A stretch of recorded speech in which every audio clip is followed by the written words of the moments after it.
As part of our meditation this evening, these words of J. Krishnamurti. It is only in the state of attention that you can be a light unto yourself. When you are in this state of attention, then every action of your daily life springs from that light. Every action, whether you are doing your job, whether you are cooking, going for a walk, mending clothes, or what you will, this whole process is meditation.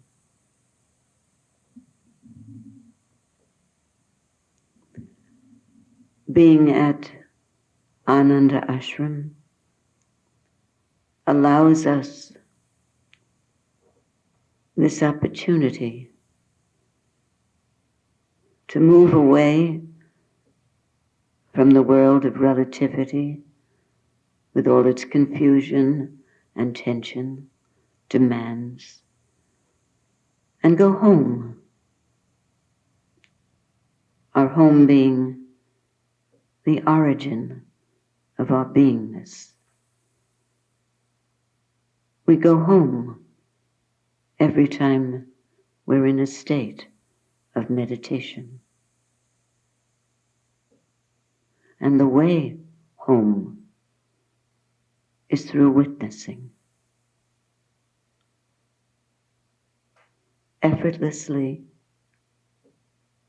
watching, observing, especially observing that there is a separate entity which we can call the witnessing eye that stands apart from everything it witnesses. It remains serene, calm, unaffected by all the changes going on around it. The witnessing process, seeing that there is a separate entity, eternally young, always in perfect health, unchanging, that is with us eternally through each and every lifetime. That is the gate, the doorway to the state of meditation.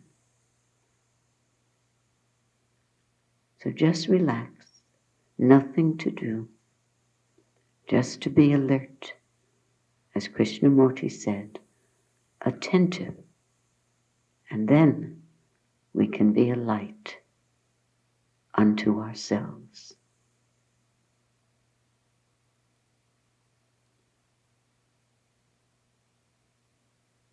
Welcome home, because Gurji said this is your spiritual home, our spiritual home. So I'm very glad to see everybody again. Since I read from Krishnamurti during the meditation, it reminded me of his one story. Krishnamurti only told one story in the 30 years that I was listening to him, but it was a good one.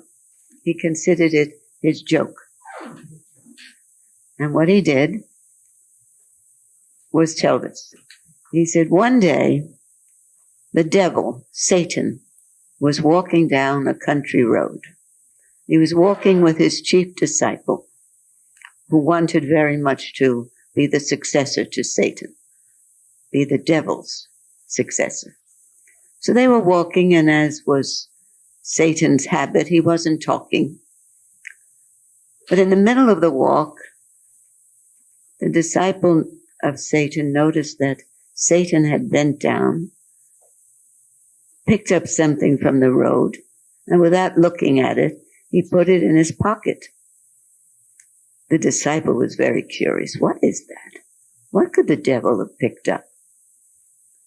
So after another half hour, the disciple couldn't stand it any longer, and he said, "Sire, I couldn't help but notice you picked up something on the road. Could I ask what it is?" He said, "Oh, yeah, that was truth. I have truth in my pocket." And his disciple said, "You found truth? Isn't that a very bad business for us, that you found truth?" He said, "No, I'm going to help them organize it." That was Krishnamurti's joke, and he always brought that joke in when he was talking about organized religions in the form of going to church every day or synagogue every day. He said it won't work until there's understanding of non-dualism, Advaita Vedanta, actually. And that's why Guruji was very certain that the ashram would flourish for a long time as we tried to somehow bring many different diverse backgrounds into one understanding having to do with unconditional love or divine love, which is known as bhakti. So I thought, since there's love in the air, there's spring in the air, we're going to try again to get those millions of dollars that have been promised to us. We're going to try to be unified, where we have good start. We're constructing wonderful space and filling space for our guests and temple extension. It just feels like a new today, a new tomorrow, right? Feels very good. So I thought, why not dip into Guruji's essay called Bhakti Yoga, the philosophy of divine devotion. And recently that was published in a very lovely little booklet with that same title. And I know we have that in the gift shop. I think we do. Bharati, right? That's available now? Oh, but it should be there. Okay. It's a lovely, lovely essay, one of Guruji's sweetest, especially because of that title. Guruji believed very much in meditation being the only real means of coming upon that natural love that we have within us, not only for our immediate constellation, but when we're happy. You've noticed it. When you're happy, or when you're in love with someone, and you desire nothing more than that person and your life as it is, you tend to look more kindly on other people, even adversaries. You just say, well, they really don't know better. If they did, they would do better. And you forgive them because you're so happy. But that happiness is also a natural state. And our other natural state is to be in a state of unconditional love, not in a state of dualism, not in a state of separation from other human beings. And we know this. When we're very happy, we love everybody. We could hug even those who are against us. But if we're unhappy, according to a statement from Indian mythology, when we're unhappy, even angels can turn into cobras, or nectar can be changed into poison. Vice versa, when we're happy, then even our worst enemies become our friends. Things just move favorably in our direction, magnetically. So listen to Gurdjieff's words and see if they don't sound familiar, and even more important, feel familiar. Gurdjieff says, truly speaking, it is impossible to describe the nature of love. Love is love, and it exists for love alone. It is above all laws, all scriptures. It is above all else. On the relative plane, two real lovers do not care for anything except their love, meaning they're not troubled by anything. They don't want to think about anything. They don't want to be concerned with anything. They don't want to be involved with anything except their love. For in that state of love, they renounce wealth, they renounce their kingdoms, their social and local systems. They renounce everything to protect their love, even at the risk of their lives. This is called true love. Similarly, on the divine plane, in supreme love, everything else is renounced, and only love remains. This exalted love is for nothing but the supreme. It has no separate interest, no selfish bargaining. The love is for the supreme. Love sustains the universe, and love is the universe. I was thinking of the many parents I've met since becoming involved in the ashram. Parents concerned about their children preferring to come to the ashram on holidays, Christmas, New Year's, Easter, rather than being with their families. And the parents would come and say, can't they feel the same love for us as they feel for the ashram? And I say, it's not different. It's the same. But for this time of their lives, the magnetic pull is back here.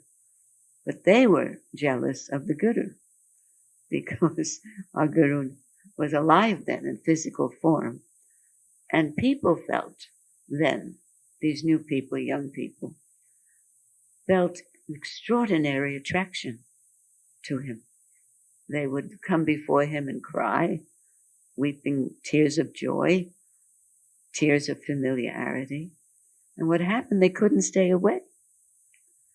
But it wasn't because of Guruji alone, as we're now finding out, and new people are finding out, because Guruji's not here in physical form. It was this current, this vibration, this power that you can feel in the ashram as unconditional love. You're happy here. There's no doubt about it.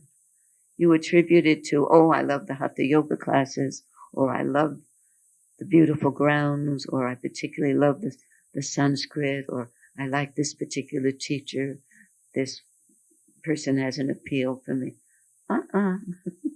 That person, those persons, those activities, this beautiful scenery is simply a reflection of the light and the love that we have naturally.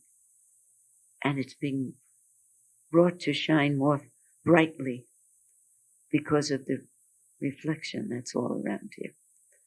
Someone is outside. Are they afraid to come in? Who is it?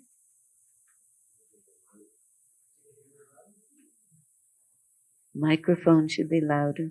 Maybe I'm too low. Maybe I should be louder. Loud enough? All right, Dharmadev, we're checking your hearing next week. Going to bring you to the doctor. Okay, well, how's that? Everyone can hear? Even in the back, I have one good friend. Can you hear all right? Okay. You know, I was saying that it's all frequency, it's all vibration. You don't even have to listen to me. If you just feel happy listening to vibration without hearing the words, that's fine. You'll go home better for it. But Gurji started out by saying in this booklet or essay, Bhakti Yoga, which means divine love, divine, the yoga of devotion, the philosophy of divine devotion. Truly speaking, it's impossible to describe the nature of love. And he went on to say that we just have to continue meditating. We just have to continue the art of witnessing to quiet the mind so that the mind realizes in meditation that it's safe to let go. The mind is only the past. The mind is only the ego. It's safe to let go and be as you truly are. Because as we truly are is pure energy, pure love, pure knowledge, pure existence. It's what we are. It's nothing we have to get from the outside. Love sustains the universe, and love is the universe. Love is found in the form of mutual attraction and gravitation inherent in electrons and protons, in atoms and elements, as well as in the compound worlds. Here you're seeing both sides of Sri Brahmananda. He was a medical doctor, he was a scientist, had a background in physics, endocrinology, many areas. So he often would bring in a statement like this: love is found in the form of the mutual attraction and gravitation inherent in electrons and protons, in atoms and elements, as well as in the compound worlds. Love is the individual self, and love is the illimitable universal self.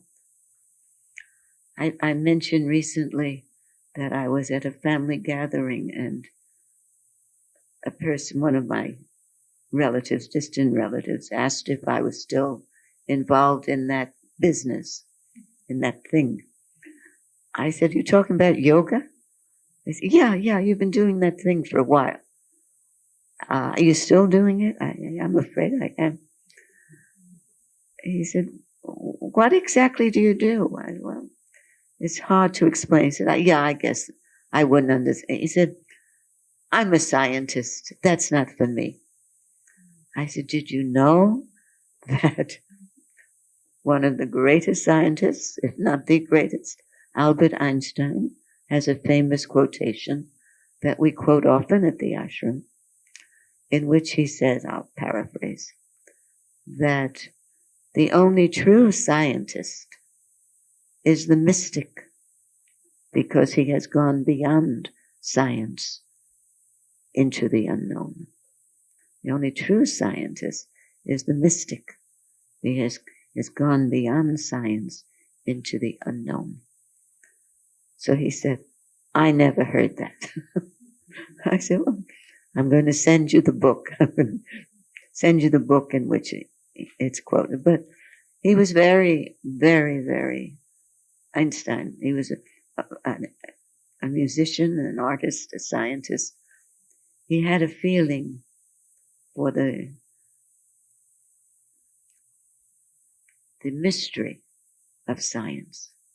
Science can only go so far, and then they have to take the jump. Scientists have to take a jump into the unknown, in which real discovery happens. So here's one side of Guruji, speaking about the electrons and protons and the atoms, elements. But in the next few words, you hear that He's a true mystic as well. He who knows this secret of divine nature knows the meaning of pure love, knows pure love, and attains liberation. That's what he was telling us early on. That's the greatest secret we have to uncover. How do we know when it's starting to happen? The change in us, the transformation that's necessary to attain freedom. Liberation is freedom. Freedom from what? Freedom from fear, freedom from suffering, freedom from the cycle of birth and death. It's not that we're not born again, but we're born without fear. We're born as pure light, as Buddha was born. Moses, any of the enlightened beings. They descended to help humanity. You'll hear that in our next reading, that point about why they return after their enlightenment or they remain. But once that transformation occurs, how do you know it occurs? If you know it, if you feel it, and you say, you know, I feel totally transformed, then there's very little hope for you. Because you're not supposed to feel separate from the transformation. You're not supposed to feel that you have been transformed into love. Who's talking? Has to be that disciple of Satan talking, that we've been transformed into love. First of all, our friends tell us. Sometimes even our adversaries tell us, you know, you've changed. You're much nicer than you were before. Really? Then you say, oh, I'm feeling a little more love for you too. It comes. And also, as written in Gurdjieff's Fundamentals of Yoga, your voice becomes sweeter. It's not shrill. It's not, it's not disturbing to other people. Because how we are, what our mind is thinking, is expressed through our movements, our voices, our actions. It can't be missed. And there have been people who have been totally transformed at this ashram. Totally. Some of them are still here. Some of them were transformed and left to serve the world. Others will be. They have more karmas to clear up. We don't know how long it will take, but we do know where they are now. If we've changed a little bit, we were once there. No point in judging them, because we were once on that same level of understanding. It's a pyramid. Goes up. In the base, it's wide, and as we move up with individual transformation, we're moving to the very top, and we find that we're the example of the alone to the alone. It doesn't mean we're lonely. It just means in the end, there's only oneness. Don't ask me where that came from. I don't know. I haven't gone off on that for a long time. This topic, I think. So he who knows, or he or she, who knows this secret of divine nature, knows pure love and attains liberation. This highest state of love is beyond scriptures. It's the highest enjoyment of life. Before it, liberation is nothing but a byproduct. How come he's talking this way? This is our guru. How can he talk that way? He's saying, without any doubt, this highest state of love is beyond scriptures. This state of love is the highest enjoyment of life. Before it, liberation is nothing but a byproduct. And this supreme love cannot be expressed in language. What does it tell you about this Guru? He said, he who knows this secret of divine nature knows pure love and attains liberation. Karuna, please help us out. What does it tell about our Guru?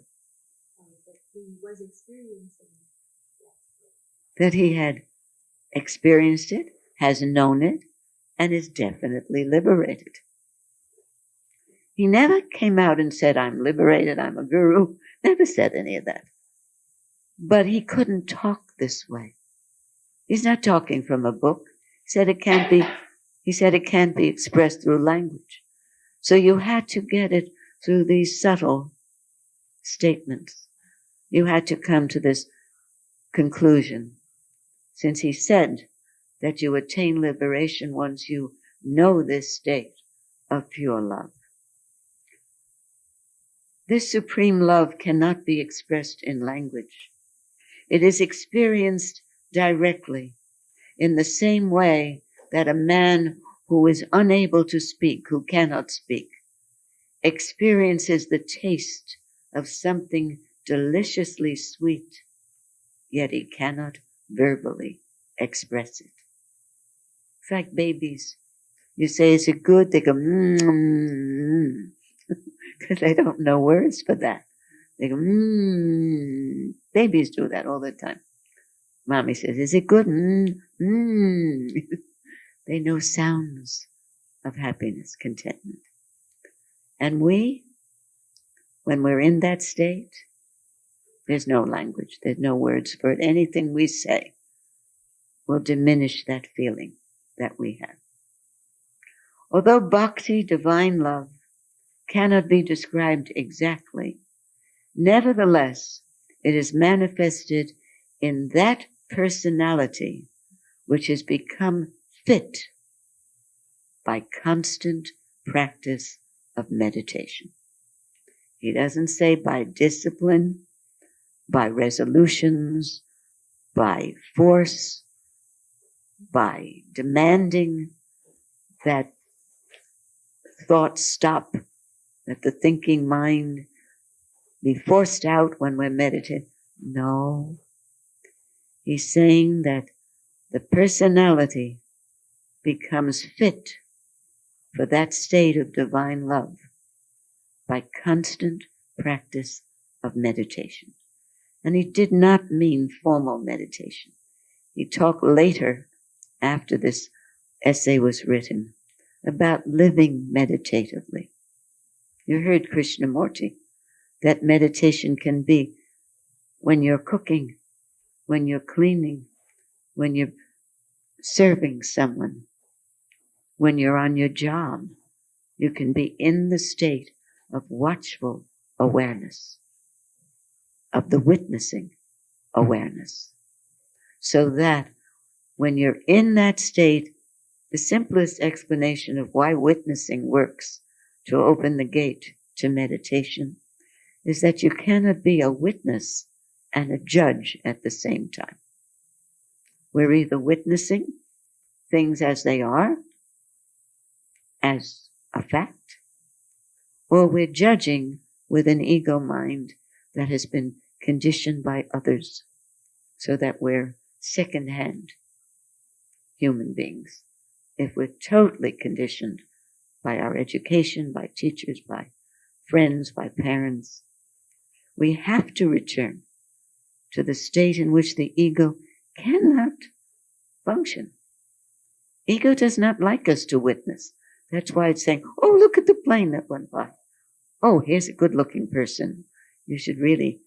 It doesn't allow us just to be quiet and still. You are listening, aren't you? You look like Madame Tussauds Museum. You look like people. You look alive, but you haven't moved in a very long time. I hope it's because you really like what you're hearing, and not because I put you in some kind of waking sleep. How many are enjoying this so far? Move, move. Okay, Marcia, when I am. It's good. It happens a lot when a topic is not only very interesting, but it feels familiar. Like you know this. There's very little, Katie, that I'm telling you that you do not know. You know this. It's vibrating in you. It's not new. But when we hear it, it brings color to our cheeks. It brings tears to our eyes sometimes. It means we're home. This is where we live. This is where we truly live. This is the end of this paragraph, or almost. Divine devotion and love are devoid of all material characteristics. It is free from all selfish desires.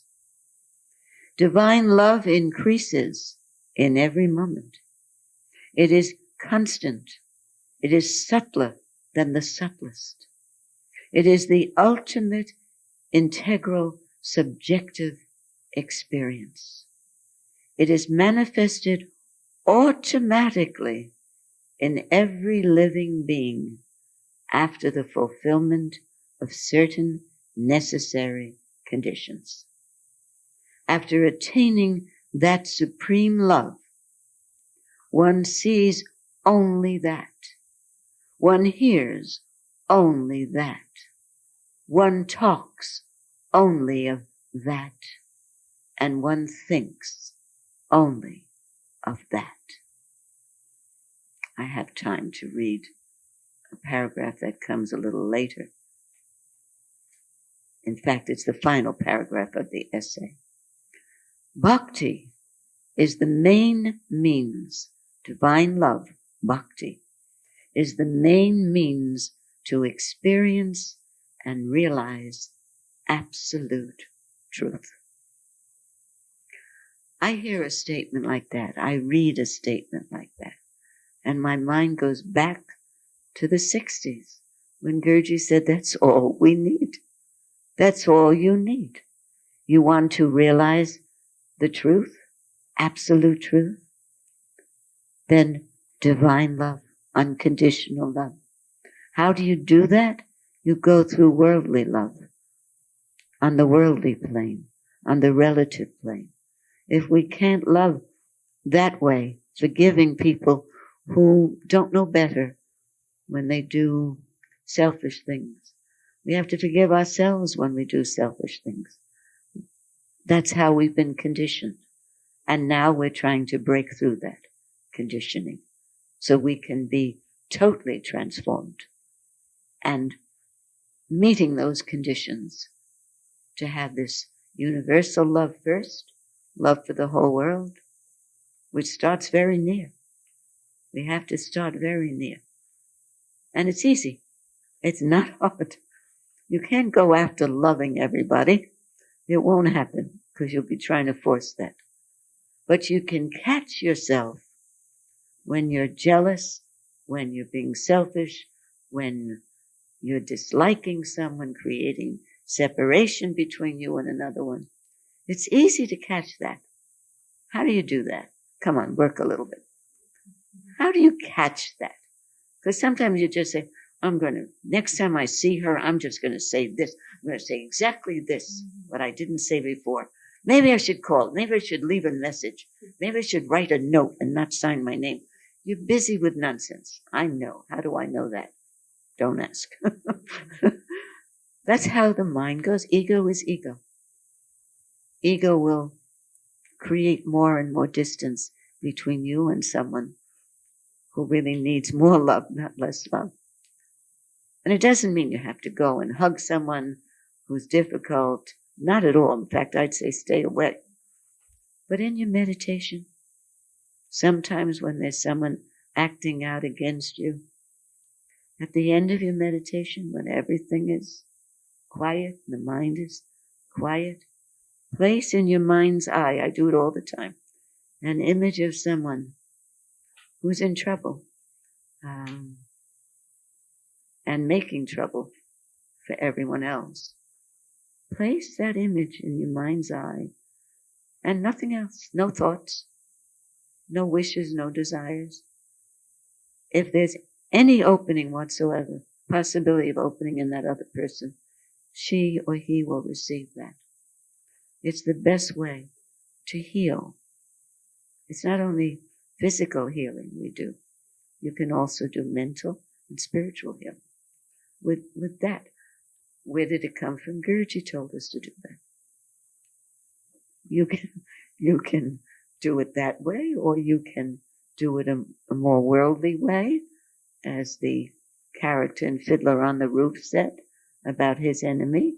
He should be well and happy, but far away from me. And he got his wish. You can wish that they be successful and happy and healthy, and also a little removed from you. That's a wish for her, for him, and for you. You can heal and you can love on your end, and that way neutralize the bad feelings coming from the other person to you. Is one of his sweetest instructions to us. Heal the person rather than take revenge on the person. Sounds right, doesn't it? And finally, every means of realization depends on love, whether it is in the relative world of creation or the absolute world of liberation. Love is everything. Love is all. And he or she who knows pure love knows everything. Now, that has to be puzzling. What does that mean to you? How do you understand that? This is Guruji speaking, he or she who knows pure love knows everything, has the total knowledge of the universe, of the cosmos. How come?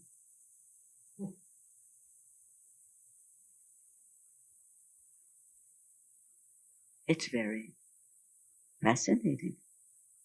When we're in a state of pure love, what's another name for that state of pure love?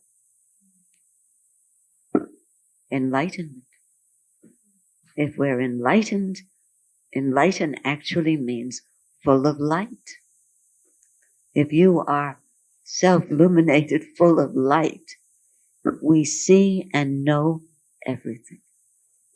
We're tuned in, like I always use the example, a transistor, very fine transistor radio that can pick up all the programs in the universe. Did you ever say, you're looking at me as if this is very hard to understand and it's maybe too much beyond the mind's capacity to understand. But did you ever hear yourself saying something that you didn't know you knew? Did you ever say something that was quite extraordinary or creative or marvelous? Yes? How come? Where did that come from?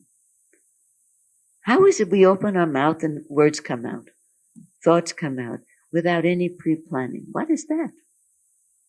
It just happens that way. Keep hitting my poor friend. It happens because the programs that are seen through our radios and television sets are not confined to that radio, to that television set. If you go home and your television set is broken and didn't record some things that you had recorded earlier, Do you say all is lost? I'm so sorry. Those programs were never seen by anyone. No, they're just not going to be seen by you. But those who have the means of what's the word I'm looking for, Mark? Recording, but it was something else, of picking up those programs. Of what? Reflection, or the ability to, say it again? Tune. To be in tune through, do not even need a television set or a radio. They pick up the program automatically. I'll give you another example.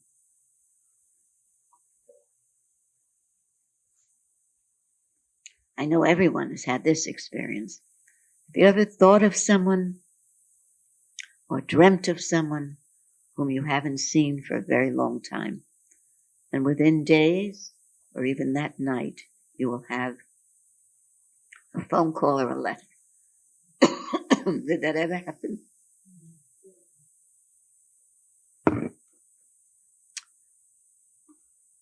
But it happened right away. You didn't need whenever I talk about science, Marv, I lose my voice. Why is that? If I read poetry, I can do that all night long. Very interesting. No, it's like a little tension occurs in my voice, because science is his field. It's not mine. I'm more in the arts. That's where I'm more familiar. But Gurji brings out the scientist in all of us. That is called, again, thought projection. Either that person thought of you and you picked up the thought without receiving a telephone call or a letter, or you thought of the person and caused some activation in that other person. But it starts with one, and it gets transmitted, and then it comes as a circle. The same thing happens if our ego is not in the way, and we're in a state of pure love, universal love, cosmic love. At that moment, we are like a broadcasting house, receiving and transmitting directly without any other medium in between. We've done it, we do it, but it's a matter of being not just a local radio, but a transistor radio that can pick up all the knowledge in the universe.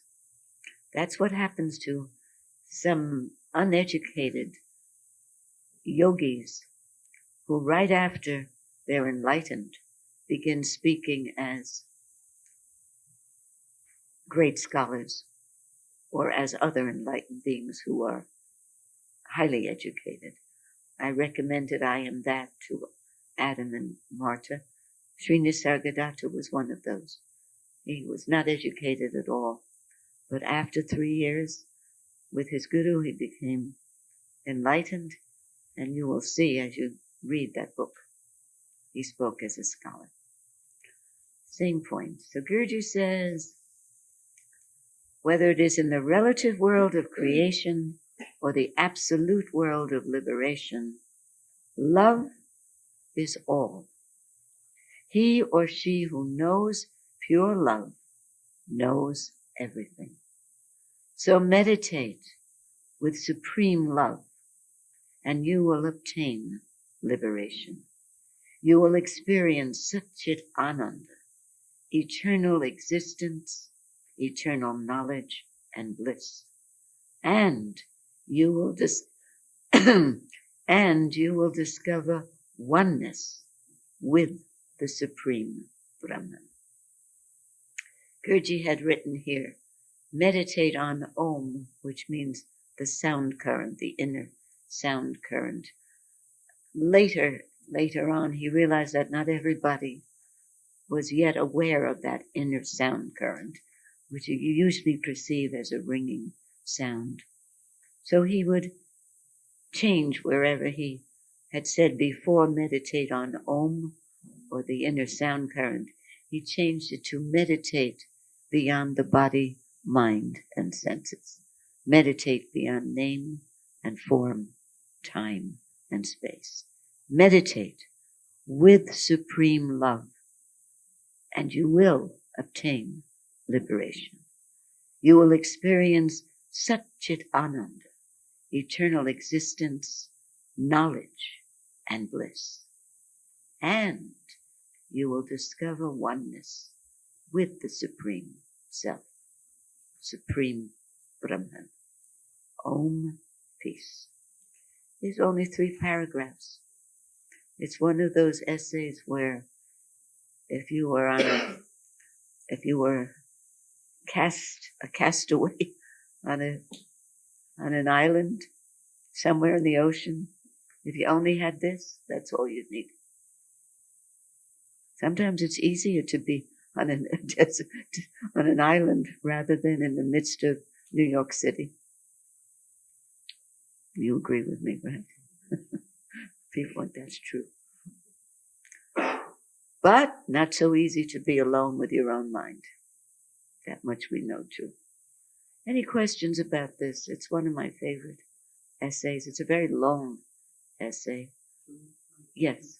Did the Guruji ever talk about the Akashic record of the concept of the whole field of information where everything from the past, present, and future is in there?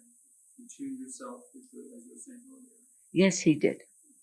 Can I talk about it? No. He talked about it, and I tell you, when he had nights like that where he was speaking, the language we could understand, but it was like he was accelerated. It came so fast. It was like reading a novel of James Joyce. It was like a one unending sentence, no periods, no stoppage. And he left us breathless when he spoke in that way. It's more important, did he write about it? That would serve you better than anybody trying to tell you what he said. We just know we left exhilarated, high for 3 days. We couldn't come down. Because the language itself, the power, the knowledge, the conviction behind every word of that kind of discussion penetrated right to our own knowledge bank. And we were just exploding with that. So perhaps later you can confer with Bharati and find out if there is an essay. I know there's one essay. Bharati, you have to help me. It's the gold mine. What was that called? The gold mine within the mind. Very scientific essay and very high. If I'm sure Bharati has it, but I'll be glad to send your copy to one of us will. All right. Anyone else? No? It's, as I was trying to explain to Hari, it's not so much the words. In 1 second, Jean. It's not so much the words of an essay like this. It's what memories, what reminders we get from it, what feeling is aroused from hearing these words. Because as I said to Katie, it's not only Katie, every one of us. People come, they think for the first time to this ashram. We have a couple here who are here for the first time. And yet they're so moved by everything, tears keep coming to their eyes. So it's not the first time, maybe to this particular land and these buildings, but not to the feeling, not to the familiarity of the very air that you're breathing in this, any place that holds that frequency, that is still that frequency, that is your real life. We don't know who we are. We do not know how much we have studied. We do not know how many sacrifices we've made for self-realization. The gurus know. They look at us and know. They can feel it. But if you're here, tonight, listening to these words, absolutely he would tell you, you've made many sacrifices. You've suffered a lot. And you have studied at the feet of great gurus. Otherwise you couldn't be here listening to words of Yoga Vedanta, Advaita philosophy, non-dualistic philosophy, the philosophy of oneness, highest philosophy, Yoga Vedanta. You have done the work. But what do? We don't go to the end. We study a lot, we work a lot, we sacrifice a lot, and then the ego tempts us, moves us away to a person or a family or a child or a career, music, dance, science. Ego's greatest weapon is rationalization. Greatest weapon. I said to a man recently who wrote, he wants me to tell him if this is his ego or his divine love. But he woke up feeling, he's a man in his early 60s, very lovely man. He's involved in teaching yoga. But he said that he woke up this morning feeling very threatened because he had a thought that now he has to become a mentor for many people so that he can spread meditation throughout the world. Is that my ego, Joan? Or is that my divine love to give service to those in suffering? Now, I was in a hurry, so I could only answer a few words. I said, it's your ego. And then later I explained. Because that's what we do. That's what we do. The only people fit to be mentors or gurus or in that position of giving advice, their own advice, are those who really feel they shouldn't do that. They don't know anything. But when people form a group around them, then they move with that. They let things happen. But Gurji himself said, whatever good you hear from me, that is my teacher's wisdom. And any nonsense you hear, that's my ego, he would say about himself. And we loved him more for that. But it taught us a great deal. So either you're told, you're authorized, you're instructed to lead a group, or you shouldn't lead a group if you feel you're ready to lead a group. That has to be the ego. It has to be. Be careful of spiritual ego. It's been our undoing each and every lifetime. I'm watching, now that I'm old, or old, my ego's even more cunning. It's even working while I'm saying this. I have to watch why I'm saying this. Is it just coming, or is it a trick of my ego to make you think I'm even better than most people? You don't know. It's a very strange thing, the ego. Only Karina knows. She's laughing with me. So those who know that kind of ego, all you know is don't think about anything.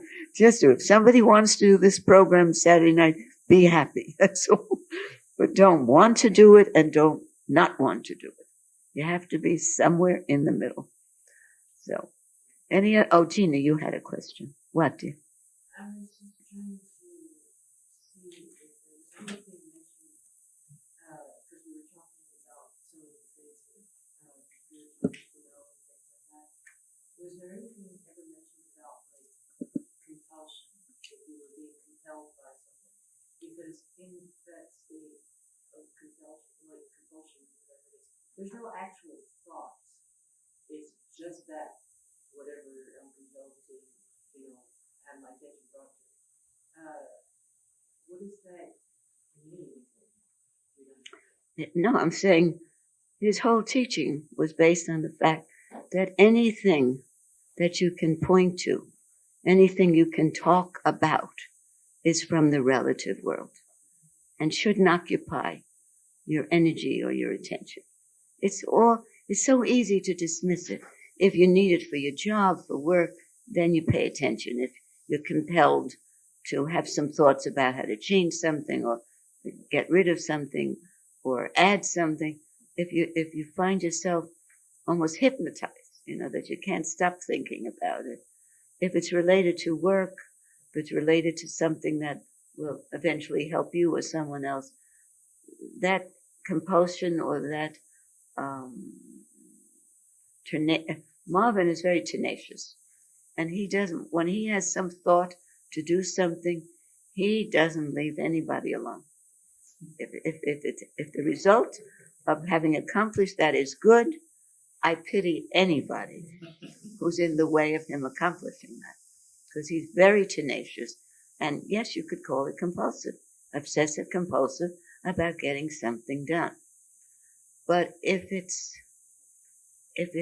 happens when you're meditating, if it's happening when you don't want it to be happening, then the better thing to do, instead of demanding that it not continue or try to discipline yourself or force it away, is just let it play itself out while you do other things, while your attention goes to other things. That's why the witnessing process is so invaluable, because things will come up that we have repressed during a witnessing process. If we say, oh, I don't want that here now, that's upsetting me, that's causing some tension, that will cause it to become more. But if you let it come and let it go and let it come and let it go, and meanwhile other sounds are coming, other sensations are coming, other thoughts are coming, it gradually it becomes boring, actually, for you. Not a compulsion, but it's the same old tapes that keep going round and round. And as you get older, Gina, it's not good news, because the tapes are playing, but now there's static there in the tapes. They used to be nice and clear. They're the old thoughts. Remember how he did this to you? Well, why don't you see if he's still alive on Facebook? And then you can get your revenge. You can laugh when I'm funny. It's all right. But it's like old cranky thoughts come in when you're much older and you're 60 and 70. Until you yourself are disgusted. Who cares about that anymore? So take a deep breath. And now as you breathe out, release all the language, all the words. This will only be 60 seconds.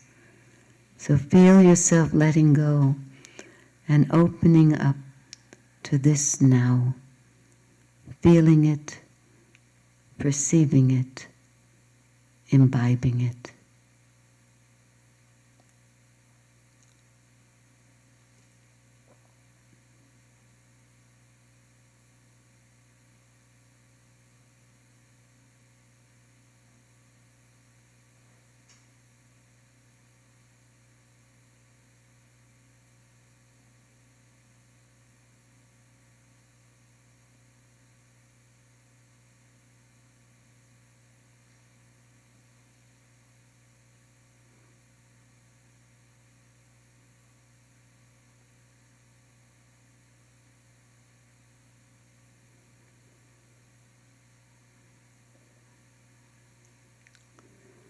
Sometimes it only takes 1 minute to reconnect with your real life, your real home. I am that I am. That is our home. Krishna Devi, would you lead us in our traditional prayer?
Thank you, Krishna Devi. And if some of you are feeling very high, that you may need a designated driver, take 2 cookies.